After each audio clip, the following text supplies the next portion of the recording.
അപ്പോൾ വെടിനിർത്തൽ ധാരണ നിലവിൽ വന്ന മണിക്കൂറുകൾക്കകം ലംഘിക്കുന്നു Pakistan.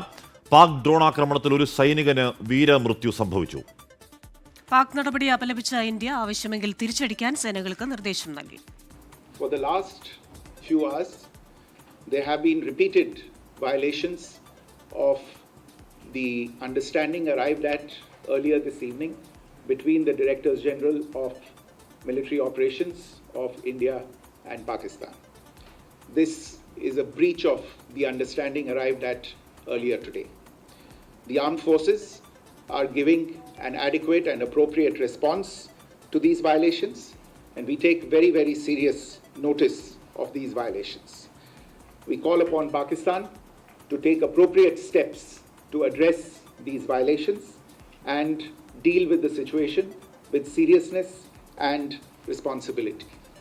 The armed forces are maintaining a strong vigil on the situation. They have been given instructions to deal strongly with any instances of a repetition of the violations of the borders along the international border as well as the line of control. Jammu കാശ്മീരിലെ അഖ്നൂരിലും രജൌരിയിലും ആർഎസ്പുരയിലും കനത്ത ഷെല്ലാക്രമണമുണ്ടായി. നെഗ്രോത്തയിലെ സൈനിക കേന്ദ്രത്തിന് നേരെ ഭീകരാക്രമണമുണ്ടായി. അതിർത്തി സംസ്ഥാനങ്ങളിലെ chief സെക്രട്ടറിമാരുമായി കേന്ദ്ര ആഭ്യന്തര secretary ആശയവിനിമയം നടത്തുകയും ചെയ്തു. പഞ്ചാബിലെ അമൃത്സറിൽ റെഡ് അലർട്ട് പ്രഖ്യാപിച്ചിട്ടുണ്ട്. ജനങ്ങൾ വീടിനുള്ളിൽ തുടരണമെന്ന നിർദ്ദേശം. അതിനിടെ വെടിനിർത്തൽ ധാരണ നടപ്പിലാക്കാൻ പ്രതിജ്ഞാബദ്ധമെന്ന് പാക് വിദേശകാര്യ വക്താവ് പറഞ്ഞു. പ്രതികരണം അതിർത്തിയിലെ പാക് പ്രകോപനത്തിന് ശക്തമായി തിരിച്ചടിക്കാൻ ഇന്ത്യ നിർദ്ദേശം നൽകിയതിനു പിന്നാലെ. അപ്പോൾ നമ്മുടെ ബൽറാം നെടുങ്ങാടിയുണ്ട്, ശ്രീനാഥ് ചന്ദ്രനുണ്ട്, വിനിത വിജി അമൃത്സറിൽ, അനിൽ വാസുദേവ് ജയ്സാൽമീറിൽ, അജീഷ് ജയകുമാർ ഡൽഹിയിൽ ഏറ്റവും പുതിയ വിവരങ്ങളുമായി ചേരുന്നു. ആദ്യം ശ്രീനാഥ് ചന്ദ്രനിലേക്ക് തന്നെ ചേരുന്നു. ശ്രീനാഥ്, അവിശ്വസനീയമായിരുന്നു. വെടിനിർത്തൽ ധാരണ ഉണ്ടായി ഏതാണ്ട് മിനിറ്റുകൾക്കകം തന്നെ ആ ധാരണ ലംഘിക്കപ്പെടുന്ന കാഴ്ച. ഇപ്പം ഇന്ന് രാവിലെ എന്താണ് സാഹചര്യം? എവിടെയെങ്കിലും സ്ഫോടന ശബ്ദം മറ്റോ കേട്ടോ? അതോ രാവിലെ സമാധാനം ശരിക്കും പുലരുന്നുണ്ടോ ശ്രീനാഥ്?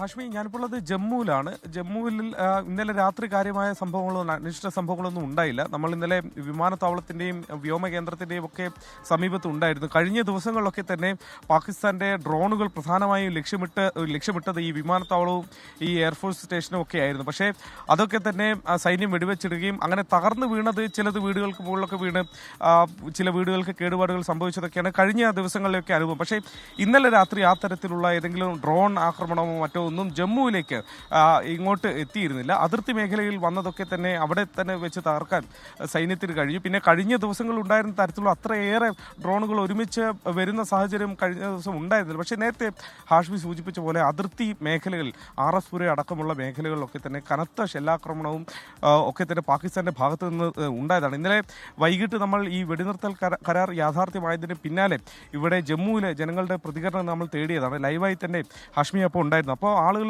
വളരെ സന്തോഷത്തോടെ ചിരിച്ചുകൊണ്ട് അതിനെ സ്വീകരിക്കുകയാണ് ചെയ്തത്. കുറേ ദിവസങ്ങൾക്ക് ശേഷമാണ് ഈ കശ്മീരികളുടെ മുഖത്ത്, ജമ്മുവിലെ മനുഷ്യർക്ക് മുഖത്ത് കുറച്ച് സന്തോഷം കണ്ടത്. പക്ഷേ അത് അധിക സമയം നീണ്ടില്ല. ഏതാണ്ട് 7 മണി 7:30 ആകുമ്പോഴേക്കാണ് നമ്മളുടെ അടുത്ത് തന്നെ വന്ന് ഇവിടെയുള്ള ആളുകൾ നമ്മളെ അടുത്ത് വന്ന് പറയുന്നത്, ഞങ്ങളുടെ ബന്ധുക്കളൊക്കെ ഈ അതിർത്തി മേഖലകളുണ്ട്, അവർ വിളിച്ചു പറയുന്നു അവിടെ കനത്ത ഷെല്ലാക്രമണമൊക്കെ നടക്കുന്നു, പിന്നെ എന്ത് വെടിനിർത്തലാണ് യാഥാർത്ഥ്യമായത് എന്ന ചോദ്യം. ഇതേ ചോദ്യം കുറച്ച് കഴിഞ്ഞപ്പോൾ ജമ്മു കശ്മീർ മുഖ്യമന്ത്രി ഒമർ അബ്ദുള്ള തന്നെ സമൂഹ മാധ്യമങ്ങളോട് ചോദിച്ചു. അങ്ങനെയാണ് യഥാർത്ഥത്തിൽ ഒരു വെടിനിർത്തൽ എന്നത് യാഥാർത്ഥ്യമായിട്ടില്ല പൂർണ്ണാർത്ഥത്തിൽ. കാരണം വെടിനിർത്തൽ ലംഘനം പാകിസ്ഥാന്റെ ഭാഗത്തു നിന്ന് ഉണ്ടായി എന്നുള്ള വിവരം നമുക്ക് ഔദ്യോഗികമായി സ്ഥിരീകരിക്കാൻ കഴിഞ്ഞത്. പക്ഷേ അത് ഈ ജമ്മു മേഖലയിൽ അല്ലെങ്കിൽ ജമ്മു കശ്മീരിന്റെ അതിർത്തി മേഖലയിൽ മാത്രം ഒതുങ്ങിയില്ല, മറ്റിടങ്ങളിൽ പോലും അതിനുള്ള ശ്രമം പാകിസ്ഥാൻ നടത്തി എന്നതാണ് ഇതിന്റെ ഒരു ഗൗരവം വർദ്ധിപ്പിക്കുന്നത്. കാരണം ഗുജറാത്തിലെ ഭുജ് അടക്കമുള്ള മേഖലകളിലേക്ക് ഡ്രോണുകൾ അയച്ചു എന്ന് ഗുജറാത്തിലെ ആഭ്യന്തരമന്ത്രി ഹർഷ് സാങ്വി ഇന്നലെ ട്വീറ്റ് ചെയ്യുകയുണ്ടായി.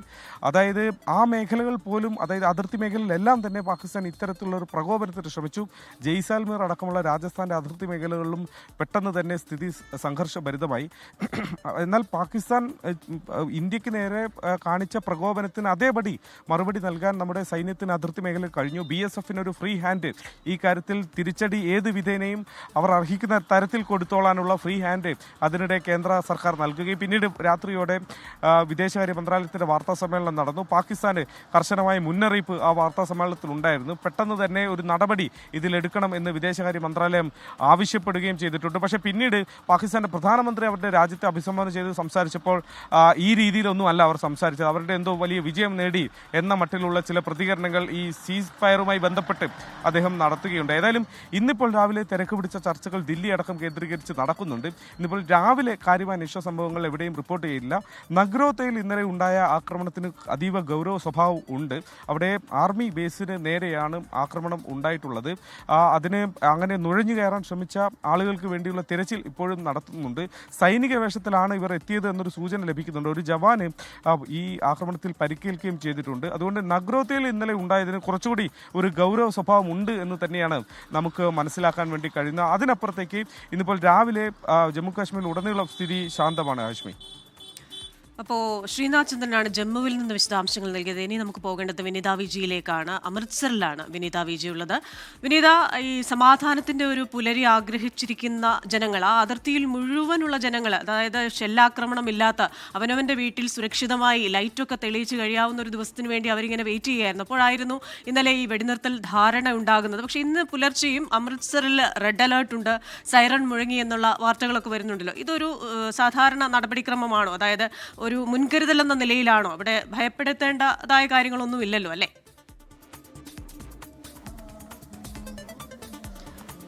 തീർച്ചയായും ക്രിസ്റ്റീന സൂചിപ്പിച്ചതുപോലെ ഇന്നലെ വൈകിട്ടോടെ വലിയൊരു പ്രതീക്ഷയോടുകൂടി ഈ കടകളൊക്കെ തുറന്ന് ആളുകൾ ഒരു വളരെ സന്തോഷത്തോടു കൂടി ഒരു പ്രതീക്ഷയുടെ മുഖങ്ങൾ തന്നെയാണ് നമുക്ക് ഇന്നലെ ഈ അമൃത്സറിലെ ടൂറിസം മേഖലകളിലൊക്കെ തന്നെ നമുക്ക് കാണാൻ കഴിഞ്ഞിട്ടുണ്ടായിരുന്നത്. ആ ഏരിയകളിലൊക്കെ ആളുകൾ വന്ന് കടകൾ തുറക്കുന്നു. കാരണം മെനഞ്ഞാന്നൊക്കെ നമ്മൾ ഇവിടെ നിൽക്കുമ്പോൾ ഒരു 7 മണിയോടുകൂടി കടകളൊക്കെ അടച്ച് ലൈറ്റുകളൊക്കെ കെടുത്തി കച്ചവടക്കാരൊക്കെ വീടുകളിലേക്ക് മടങ്ങുകയാണ്. അപ്പോൾ അവർ നമ്മളോട് പറഞ്ഞത്, ഞങ്ങൾ എന്ത് ചെയ്യാനാണ്, ഈ സമയം കൂടുതൽ ടൂറിസ്റ്റുകൾ ഈ മേഖലകളിലേക്കൊക്കെ എത്തുന്ന സമയമാണ്. പക്ഷേ ഞങ്ങൾക്ക് കിട്ടിയിരിക്കുന്ന നിർദ്ദേശം കടകളൊക്കെ അടച്ചു മടങ്ങണമെന്നുള്ളത് തന്നെയാണ്. ഞങ്ങൾ അതനുസരിച്ച് മടങ്ങുന്നു എന്നൊക്കെയാണ് പറഞ്ഞത്. പക്ഷേ പിന്നീട് നമ്മൾ കണ്ടത്, ഇന്നലെയൊക്കെ കണ്ടത്, എല്ലാ മേഖലകളിലും ലൈറ്റുകളൊക്കെ ഇട്ട് കച്ചവടക്കാർ എത്തുന്നു, അവർ കടകൾ തുറന്ന് ഇരിക്കുന്നു. രാത്രി ആണെങ്കിലും ആളുകൾ എത്തി ഈ ഗോൾഡൻ ടെമ്പിളൊക്കെ സന്ദർശിച്ച് അവിടെ വന്ന് സാധനങ്ങൾ വാങ്ങി മടങ്ങുന്നു. അങ്ങനെ ഒരു കാഴ്ചയിലേക്കാണ് നമ്മൾ ഇന്നലെ കണ്ടിരുന്നത്. പക്ഷേ വളരെ പെട്ടെന്ന് തന്നെ പിന്നീട് ആ സ്ഥിതിഗതികൾ മാറി മറയുകയായിരുന്നു.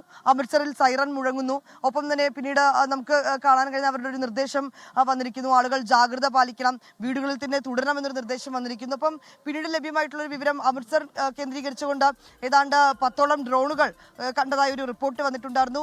തൊട്ട് പിന്നാലെ നമുക്ക് കാണാൻ കഴിഞ്ഞത് പത്താൻകോട്ടിലും ഫിറോസ്പൂരിലും ജലന്ധറിലും അടക്കമുള്ള ഗുരുദാസ്പൂർ അടക്കമുള്ള മേഖലകൾ സമ്പൂർണ്ണമായും ഒരു ബ്ലാക്ക് ഔട്ടിലേക്ക് മാറുന്നതാണ് നമുക്ക് കാണാൻ കഴിഞ്ഞിട്ടുണ്ടായിരുന്നത്. തുടർന്ന് ആളുകളൊക്കെ വീടുകളിലേക്ക് പോകുന്നു, പോലീസ് എത്തി പിന്നീട് കടകളൊക്കെ അടപ്പിക്കുന്നു, അവർക്ക് നിർദ്ദേശം നൽകുന്നു, നിങ്ങൾ പുറത്തേക്ക് ഇറങ്ങരുത് എന്ന് നിർദ്ദേശം നൽകിയിരിക്കുകയാണ്. ഞാനിപ്പോൾ നിൽക്കുന്ന അമൃത്സറിൽ ഇന്നലെ രാത്രി മുതൽ കറണ്ട് ഒന്നും തന്നെ ഉണ്ടായിരുന്നില്ല. വൈദ്യുതികൾ ഒന്നും പൂർണ്ണമായും വിച്ഛേദിക്കപ്പെട്ടിരിക്കുകയാണ്. ഇന്ന് രാവിലെ ഒരു 5:20 കൂടിയാണ് ഈ വൈദ്യുതി പുനഃസ്ഥാപിക്കുന്നത്. അപ്പോൾ അതിന് പിന്നാലെയാണ് കളക്ടറിന്റെ ഒരു നിർദ്ദേശം വന്നിരിക്കുന്നത്, നിങ്ങൾ ജാഗ്രത പാലിക്കുക, അമൃത്സറിൽ ഇപ്പോഴും റെഡ് അലേർട്ട് തുടരുകയാണ്, നിങ്ങൾ വീടുകളിൽ സുരക്ഷിതരായിരിക്കുക, എന്തെങ്കിലും ഒരു ഘട്ടം ഉണ്ടാവുകയാണെങ്കിൽ നിങ്ങൾ പരിഭ്രാന്തരാകരുത്, വീടിന് പുറത്തേക്കോ ജനലിന് സമീപത്തേക്കോ ബാൽക്കണിയിലേക്കോ നിങ്ങൾ വന്ന് നിൽക്കരുത്. ഒപ്പം തന്നെ ആ സന്ദേശത്തിന് തൊട്ട് താഴെയായി 2 നമ്പറുകൾ കൂടി കൊടുത്തിട്ടുണ്ട്. അതിലൊന്ന് ഈ ജില്ലാ ഭരണകൂടം ഏർപ്പെടുത്തിയിരിക്കുന്ന ഒരു ടോൾ ഫ്രീ നമ്പറാണ്, കൺട്രോൾ റൂം നമ്പറാണ്. പിന്നീട് പോലീസിന്റെ ഒരു കൺട്രോൾ റൂം നമ്പറും കൊടുത്തിട്ടുണ്ട്. ഏതെങ്കിലും ഘട്ടം, അടിയന്തര ഘട്ടം ഉണ്ടാവുകയാണെങ്കിൽ നിങ്ങൾക്ക് ആ 2 നമ്പറുകളിലേക്കും ബന്ധപ്പെടാമെന്നുള്ളതാണ് പറഞ്ഞിരിക്കുന്നത്. ഒരുപക്ഷെ ക്രിസ്റ്റീന സൂചിപ്പിച്ചതുപോലെ ഒരു മുൻകരുതൽ അല്ലെങ്കിൽ ഒരു ജാഗ്രതയുടെ ഭാഗം തന്നെ ആയിരിക്കട്ടെ അത്തരത്തിലേക്കുള്ളൊരു മുന്നറിയിപ്പ് എന്ന് തന്നെ നമുക്ക് പ്രതീക്ഷിക്കാം. അമൃത്സറിനെ സംബന്ധിച്ചിടത്തോളം കഴിഞ്ഞ 3 ദിവസങ്ങളിലായി വലിയ ആശങ്കയിൽ കഴിയുന്ന ഗ്രാമങ്ങൾ ഞങ്ങൾ ഇന്നലെ നേരിട്ട് പോയി കണ്ടതാണ്. ആ മേഖലകൾ, അവിടെയൊക്കെ ഈ ഗോതമ്പ് കൃഷിയൊക്കെ ചെയ്ത് ചെറിയ അവിടെ കൈത്തൊഴിലൊക്കെ ചെയ്ത് ജീവിക്കുന്ന മനുഷ്യന്മാരാണ്. അപ്പോൾ അവർ പറയുന്നത്, ഞങ്ങൾക്ക് ആശങ്കയുണ്ടോ എന്ന് ചോദിച്ചാൽ ഞങ്ങൾക്ക് പേടിയുണ്ട്. കാരണം തുടരെ ഉണ്ടാകുന്ന ഈ ആക്രമണങ്ങൾ, ഡ്രോൺ ആക്രമണം ഉണ്ടാകുന്നു, ഷെല്ലാക്രമണം ഉണ്ടാകുന്നു, ഇതിൽ ഞങ്ങൾക്ക് ആശങ്കയുണ്ട്, പേടിയുണ്ട്. പക്ഷേ സൈന്യത്തിന്റെ പ്രതിരോധത്തിൽ ഞങ്ങൾക്ക് വിശ്വാസവും ഉണ്ടെന്ന് പറയുന്നു. അതുകൊണ്ട് തന്നെയാണ് ഒരു പക്ഷേ അത്തരത്തിലേക്കുള്ള വലിയൊരു അനർത്ഥ സംഭവങ്ങളിലേക്കൊന്നും തന്നെ പോകാതിരുന്നത്. പക്ഷേ എങ്കിൽ പോലും കഴിഞ്ഞ ദിവസം ഈ ഫിറോസ്പൂർ മേഖലയിൽ അവിടെ ഒരു ഡ്രോൺ പതിച്ച് അങ്ങനെ ഒരു അനർത്ഥ സംഭവം ഉണ്ടായിരുന്നു. 3 പേർക്കാണ് ആ മേഖലയിൽ പരിക്കേറ്റത്. ഇപ്പോഴും അവർ ആശുപത്രിയിൽ തന്നെ തുടരുകയാണ്. നമ്മൾ രാവിലെ അവരുമൊക്കെയായി അവരുടെ ആ മേഖലകളിലുള്ളവരൊക്കെയായി സംസാരിച്ചിരുന്നു. അവരിപ്പോഴും ആശുപത്രിയിൽ തന്നെയാണ് ഉള്ളത്. അതിലൊരു സ്ത്രീയുടെ നില ഒരല്പം ഗുരുതരമാണെന്ന് നമുക്ക് അറിയാൻ കഴിഞ്ഞിട്ടുണ്ട്. മറ്റു മേഖലകൾ പഞ്ചാബിനെ സംബന്ധിച്ച് പഞ്ചാബിലെ 6 ജില്ലകളാണ് പാകിസ്ഥാൻ അതിർത്തി പങ്കിടുന്നത്. ഈ 6 ജില്ലകളിലും അതീവ ജാഗ്രതാ നിർദ്ദേശം നേരത്തെ തന്നെ നൽകിയിട്ടുണ്ടായിരുന്നു. ഈ ജില്ലകളിലെ കാര്യങ്ങൾ ഏകോപിപ്പിക്കുന്നതിനും ഏതെങ്കിലും ഒരു അടിയന്തര ഘട്ടം ഉണ്ടാവുകയാണെങ്കിൽ അവിടെ പെട്ടെന്ന് സഹായം എത്തിക്കുന്നതിനുമൊക്കെയായി 10 മന്ത്രിമാരെ കൂടി നേരത്തെ ചുമതലപ്പെടുത്തിയിരുന്നു. ഒരുപക്ഷെ പഞ്ചാബിനെ സംബന്ധിച്ചിടത്തോളം ഈ വെടിനിർത്തൽ ധാരണ അവരുടെ ഏറ്റവും കൂടുതൽ ആശ്വാസമാകുന്നത് സാധാരണക്കാർ താമസിക്കുന്ന അതിർത്തി ഗ്രാമങ്ങളിൽ തന്നെയാണ്. ആ ഒരു ആശ്വാസം അവർ ഇന്നലെ പറഞ്ഞതുമാണ്. പക്ഷെ തൊട്ടു പിന്നാലെ പിന്നീട് വലിയൊരു ആശങ്കയിലേക്ക് മാറുന്നതാണ് നമുക്ക് പഞ്ചാബിൽ കാണാൻ കഴിഞ്ഞിട്ടുണ്ടായിരുന്നത്. ഇപ്പോൾ അമൃത്സറിൽ ഞാൻ നിൽക്കുമ്പോൾ രാവിലെയൊക്കെ ജനജീവിതം ഒരു സാധാരണ നിലയിലേക്ക് ഇങ്ങനെ ആരംഭിച്ച് വരുന്നതേ ഉള്ളൂ. പക്ഷെ എങ്കിൽ പോലും ആളുകൾ അങ്ങനെ പുറത്തേക്ക് ഇറങ്ങരുത് എന്നൊരു നിർദ്ദേശം കൂടി ഉണ്ട്. അതുകൊണ്ട് തന്നെ നമുക്ക്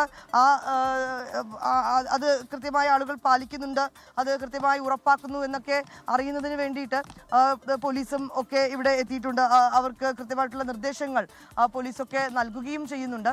അപ്പോൾ ഈ രീതിയിൽ ഇങ്ങനെ മുന്നോട്ട് പോവുകയാണ്. കടകളൊക്കെ ഇപ്പോഴും അടഞ്ഞു തന്നെയാണ് കിടക്കുന്നത്. ഇന്നലെ രാത്രി വലിയൊരു ആശങ്കയിലേക്കാണ് വളരെ പെട്ടെന്ന് മാറി. നമ്മൾ നിൽക്കുന്ന മേഖലകളിലൊക്കെ വന്നിട്ട് നമ്മളോട് റൂമിലേക്ക് കയറാൻ പോലീസ് ആവശ്യപ്പെടുന്നുണ്ടായിരുന്നു. തൊട്ടു പിന്നാലെ ഈ കടകളൊക്കെ തന്നെ അടയ്ക്കുന്നുണ്ടായിരുന്നു. കാരണം ഇന്നലെ ഒരു സമാധാന അന്തരീക്ഷം ഉണ്ടാകുമെന്ന് കരുതി ആളുകൾ വൈകിട്ടോടു കൂടിയൊക്കെ വന്ന് അവർ ഭക്ഷണം ഉണ്ടാക്കുകയും ചെറിയ ഹോട്ടലുകളിലൊക്കെ ധാബകളുണ്ട്, ധാരാളം പഞ്ചാബി ധാബകളുണ്ട് ഈ മേഖലകളിലൊക്കെ. ആ ധാബകളിലൊക്കെ ഇന്നലെ വൈകിട്ടൊക്കെ വന്നവർ ഭക്ഷണങ്ങളൊക്കെ ഉണ്ടാക്കി അതിനുള്ള തയ്യാറെടുപ്പിലൊക്കെ ആയിരുന്നു. പെട്ടെന്ന് പോലീസ് വന്ന് പറയുന്നു, നിങ്ങൾ ഇത് അടയ്ക്കണം, നിർദ്ദേശമുണ്ട്, നിങ്ങൾ തിരികെ സുരക്ഷിതമായി മാറണമെന്നൊക്കെ പറയുന്നു. അപ്പോൾ അതിലൊരു ആശങ്ക ആ മേഖലകളിലുള്ള ആളുകൾക്കൊക്കെ തന്നെ ഉണ്ടായിരുന്നു. ഇപ്പോൾ ജനജീവിതം ഒരു സാധാരണ നിലയിലേക്ക് മാറിയിട്ടുണ്ട്. പക്ഷേ എങ്കിലും കൂടുതൽ ആളുകൾ പുറത്തേക്ക് ഇറങ്ങുന്നില്ല. അത് നിർദ്ദേശത്തിൻ്റെ കൂടി ഭാഗം തന്നെയാണ്. വീടുകളിൽ സുരക്ഷിതമായി നിങ്ങൾ കഴിയണമെന്നൊരു നിർദ്ദേശം കൂടി നൽകിയിരിക്കുകയാണ്. ഏതാണെങ്കിലും അതൊരു ക്രിസ്ത്യനെ സൂചിപ്പിച്ചതുപോലെ അതൊരു മുൻകരുതലാകട്ടെ എന്ന് തന്നെയാണ് നമുക്ക് പ്രതീക്ഷിക്കാവുന്നത്. മറ്റു മേഖലകളിലൊക്കെ ഇപ്പോൾ ഫിറോസ്പൂർ ഉൾപ്പെടെയുള്ള മേഖലകളിൽ ഇന്നും കടകളൊക്കെ പൂർണ്ണമായും അടച്ചിട്ടിരിക്കുകയാണ്. ഇന്നലെയും അതേ അവസ്ഥ തന്നെയായിരുന്നു ആ മേഖലകളിലൊക്കെ ഉണ്ടായിരുന്ന ആളുകൾ പറഞ്ഞിട്ടുണ്ടായിരുന്നത്. ഏതാണെങ്കിലും പഞ്ചാബിനെ സംബന്ധിച്ചിടത്തോളം അതിർത്തി ഗ്രാമങ്ങൾക്ക് ആശ്വാസത്തിന്റെ ഒരു കാര്യം തന്നെയാണത്. പക്ഷേ ഇങ്ങനൊരു റെഡ് അലേർട്ടൊക്കെ പ്രഖ്യാപിച്ചത് ചെറുതാണെങ്കിൽ പോലും ഒരു ആശങ്കയും ഉണ്ടാക്കുന്നുണ്ട്. സ്വാഭാവികമാണല്ലോ. അപ്പോൾ ഇന്നലെ ഇനി ഷെല്ല് വരില്ല, ഇനി ഡ്രോൺ വരില്ല, മിസൈൽ വരില്ല എന്ന് പ്രതീക്ഷിച്ചിരുന്നിടത്താണ് വെടിനിർത്തൽ കരാർ ലംഘനം ഉണ്ടായത്. വളരെ പെട്ടെന്ന് തന്നെ സമാധാനമായിരുന്ന മനുഷ്യന്മാരുടെ ഉള്ളിലേക്ക് തീ നിറച്ചുകൊണ്ട് പിന്നെയും ബ്ലാക്ക് ഔട്ട്, പിന്നെയും ഈ പറഞ്ഞ ലൈറ്റ് ഓഫ് ചെയ്യുക പോലുള്ള പരിപാടികൾ ഉണ്ടായി. എന്തായാലും ബാക്ക് ടു നോർമൽ ആവട്ടെ എന്ന് പ്രതീക്ഷിക്കാം.